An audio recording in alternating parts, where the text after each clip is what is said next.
Here's how you can become a millionaire through real estate. So I'm going to share with you guys an active way to become a millionaire and a passive way how to become a millionaire. How to become a millionaire through active income.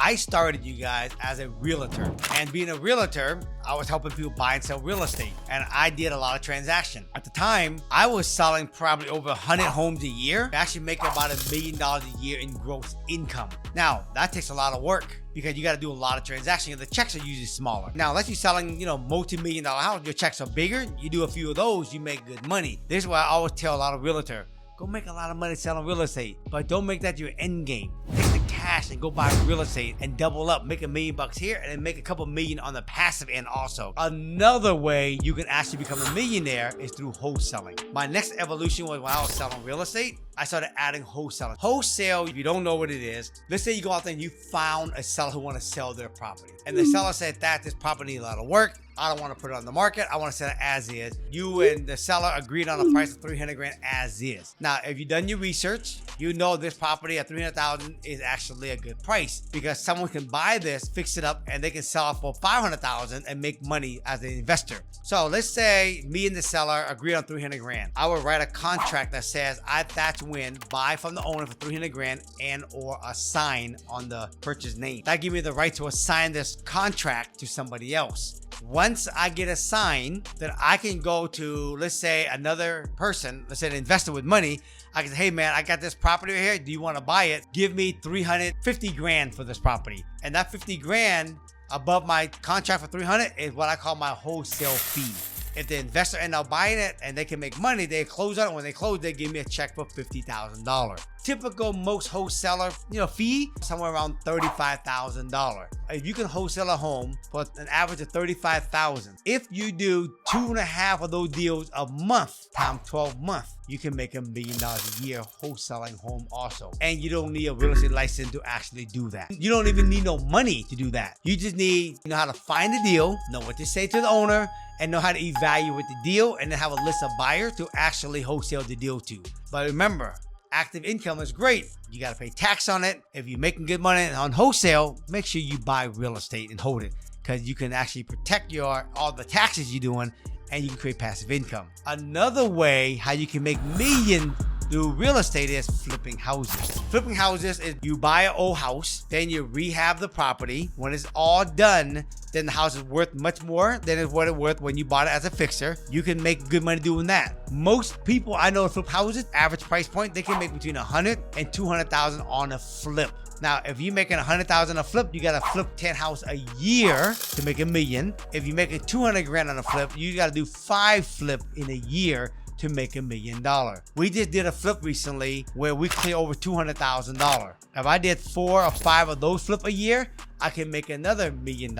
Now today, I actually still sell real estate. I still wholesale. I still flip houses, and I also build new construction for sale. And those are my way of making active income through real estate. But what I do different what most people don't do is I take all this money I'm making and I'm buying a lot of rental property. This is how you can make millions. Here is how you can make millions in passive. So let's say you take all the money you've been making through active income. What I say is you go ahead and just go buy yourself a piece of rental property.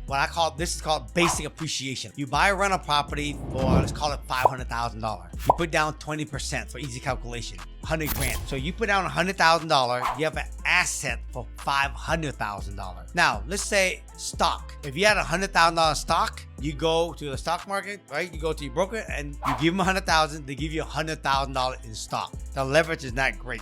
But in real estate, if you go to the bank and you say, hey, I want to buy this property, I'm gonna rent it out.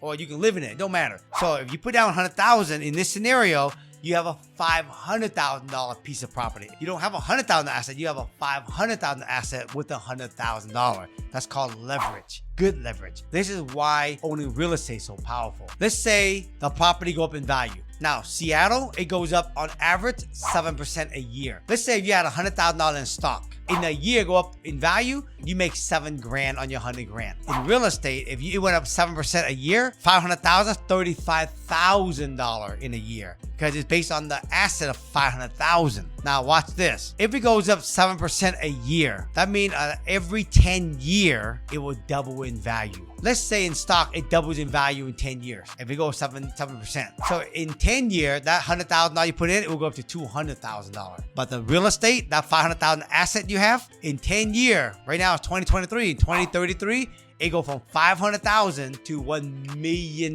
in asset. That means you made $500,000 worth of equity from just passively. We're not even talking about the write-off.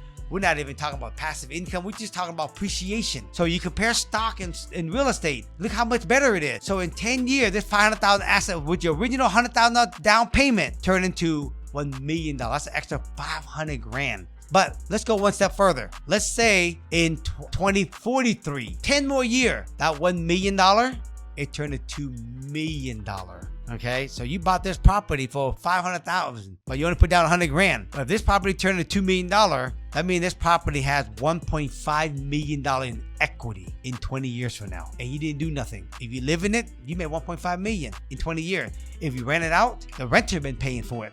You made $1.5 million in equity. Stock can't do that. That's what's so crazy about it. Off of $100,000. Now that's what I call basic appreciation. Now let me share with you what I call adding value and forcing value doing the BRRRR model, which is even one step better. Let's say this recently happened to me. I bought a property recently for $445,000. It cost me $150,000 to rehab this property. This property got appraised for $850,000. That means $445 plus the $150, I'm all in for $595. But let's call it $600,000 for easy calculation. If this property is worth, if I'm all in for $600,000, that means I got $250,000 in sweat equity, you guys. Sweat equity. Just by doing the BRRRR model. Buying something that need work for $445. I put in $150 to rehab it, so I'm all in for not $595, call it $600. But this property is worth $850 in the area. I got an instant $250,000 with the equity in it. I'm gonna go one step further, okay? When I buy this property, I use the bank, called hard money, all in for $600. They want 20% down. All I gotta put down is 20%. 20% of $600,000 is $120. So my down payment is $120, and I can actually make $250,000 equity, instant equity, right up when I'm done rehabbing it. They call that sweat equity in real estate. But now I got a property, an asset that's worth $850,000. So like the same example I used earlier of $500,000, if this property go up in value, appreciate in Seattle. I don't know what it is in your area. You gotta do in your research, but in Seattle, on average 7%. That means that in 10 years from now, 2033, this $850, it'd be worth $1.7 million. Just letting it ride, let the tenant pay for it.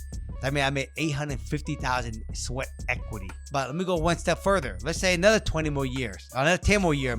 That means by 2043, this $1.7 million, it will turn into $3.4 million in equity. $3.4 million. Now, if I take $3.4 million and I minus $850, that means I have $2.55 million. Just call it $2.5 million in sweat equity. Just letting it appreciate. $2.5 million in equity. And the renter's paying for this. I don't even have to make a payment on it. But remember, I also made $250,000 from sweat equity from original, from rehabbing the house. For $2.5 million, that means $2.8 million in total equity in 20 years from now. Just letting it ride. This is how you become a multi-millionaire. I make money through active income. Make millions doing that through real estate. Then I take the money and I either park it in basic appreciation, buy a property that don't need no work, or I do what I call adding value and forcing value by buying BRRRR property. If you don't know what BRRRR mean, is buy it as a fixer, rehab it, rent it, refinance it, repeat the process. By doing that, I create what I call instant sweat equity when the house is done rehab. So I make money on the front end, then I also make money on the appreciation, the back end. That's why I do real estate. That's why I highly recommend people, if you want to get in real estate investing, you can wholesale. You don't need a license. You don't need money. Then later on, you got a little bit of money, more experience, and you can flip houses. You can wholesale and flip houses and make money. You can make millions from doing that. But if you want to make multi-million and have write-off and actually appreciation and cash flow, take the money and buy rental property and do all three of them. If y'all like this video, make sure you guys give me a thumbs up, comment below, subscribe to the channel. Make sure you turn on the bell also, okay? Until then, I'll see y'all in the next video. Peace.